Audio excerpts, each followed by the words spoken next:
আসসালামু আলাইকুম সবাইকে কেঙ্গে আছেন আমাকে না কয়েকদিন আমি তো আল্লাহর রহমতে অনেক অনেক ভালো আছি। আজকে আমি না বিকালবেলা বের হয়েছিল আমাকে এইদিকে হাঁটপা রাস্তার দিকে ওমা একটা ব্রয়লার খোলার যা দেখিতে এতই সুন্দর ফুল ফুটা আছে।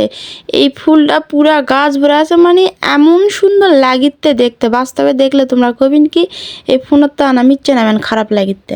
যাই হোক আমি আমার নন্দক লিয়ান হাট পাওয়ার হয়েছিল, তো এই ফুল ফোটা দেখা মনে হচ্ছে আমরা দুইজনে শুটিং করি এটা আনাতে দুইজনে আনা কি শুটিং যে করিতে তোমরা মিচ্ছে না হাকে শুটিং আনা দেখো। এখন আমাকে এলা শুটিং দেখলে তোমরা আবার কবিন বুড়ি ম্যাচ ছুরি সাজছে দিন দিন। আরে বা বয়সই না হয় মিথ্যা না হয়েছে, বয়সের দিক দিয়ে না হয় না বুড়ি হন, কিন্তু মন তো আর মানে না, মন তো চ্যাংরা মানুষই আছে। কত হামার থেকে বুড়ি থুড়ি কি নাচন কন্দন করছে আমি কি সেল্লা করি কও। তোমরা আবার এখন হাঁক দেখলে কবি ওমাইরা তো হাতির বাচ্চা। তোমরা করলে আমার কি হবে, কারণ আমি তো নিজে কোনোদিন অসুন্দর মনে করি না, কারণ আমি জানি আল্লাহর সৃষ্টি কোনোদিন অসুন্দর হতেই পারে না। আয় দে এদিকে দেখো এটা চৌধুরী সাহেবের বলার ওলা মানুষেরা চিল্লা হাঁক করতে কি পালকা তোমার ভিডিওতে লাইক দিব নে যাও যাও। আমি করতে কে ভাই তোমরা আমার ভিডিও দেখেন। ওরকে কথা শুনে আমার মনটা ভরাই গেল। যাই হোক আমি ওই ঢুং ঢাং করে বাইরে বের হয়ে চলে আসনো ব্রয়লার খোলার থেকে। এই দিকে আসা দেখেছি মাও ছাড়া বলে ছাও বাসে না, ছাও ছাড়া বলে মাও বাসে না। এই আদা হাঁসগুলা সেই বাচ্চা লিয়া সেই ঘোরাঘুরিতে, আর এই যে দেখো খারে পালার উপরে উঠা টঙ্গ তুটে এরা বসে আছে।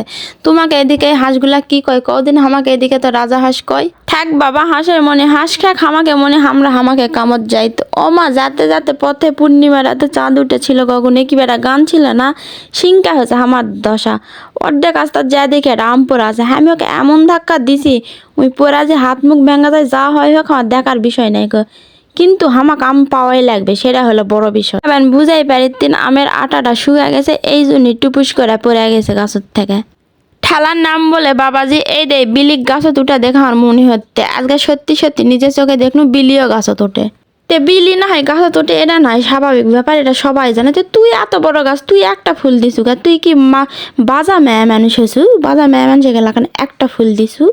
তা আল্লাহ বলে যাক দায় দুই হাত ভরা বলে তাকে দায় এইদিকে এল্লা গাছে তবে এমন সুন্দর ফুল দিছে দেখাও শান্তি লাগলো। যাই হোক আমি ওই একটা আম পেন একটা আম লিয়ে আসে আমি একপা বসে গেছি বুঝছেন। আমি করতে একটা আম নষ্ট করা লাভ আছে, মেয়ে মানুষ লয় যে কোনো জিনিস নষ্ট করার প্রতি অতটা আমাকে মন মানসিকতা নাই। ঘরের লোক কি হলো বিটি চল, মেয়ে মানুষের হাততে সব কিছু। ঘরের বউ যদি ভালো হয় একজন বেকার ছেলেও প্রতিষ্ঠিত হয়, কিন্তু বউ যদি খারাপ হয় প্রতিষ্ঠিত ছেলেও ধ্বংস হয়। তোমরা আবার জান কয় না কাজে তুমি লিখতে লিখতে আম মাখিন কৃষক, তা আমাকে গ্রাম অঞ্চলের বাড়ি, আমাকে এদিকে আম জামের গাছের অভাব আছে, আমরা কিলা নষ্ট কর্ম কও বিভিন্ন ধরনের মাখা মুখা আচার উচারের রেসিপি তো তোমাকে আমাকে দেওয়া লাগবে। আজকে এই মাখা রিয়া না দিলেও তোমাকে ক্ষয় তারপরেও করতে লাও।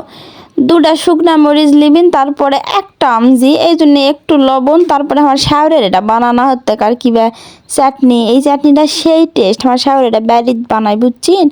আর একটু বিট লবণ কাসুন্দি সরিষার তেল দিয়ে সুন্দর করে লাড়াচাড়া লিবেন।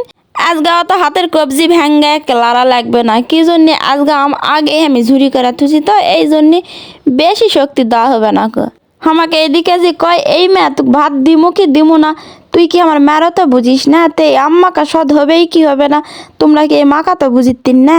আচ্ছা তোমাকে হাতের লোক কি ব্যথা করে নাকি আমার ভিডিওতে লাইক দিতে, এত সুন্দর সুন্দর ভিডিও দেয় তারপরে লাইক দেন না কে।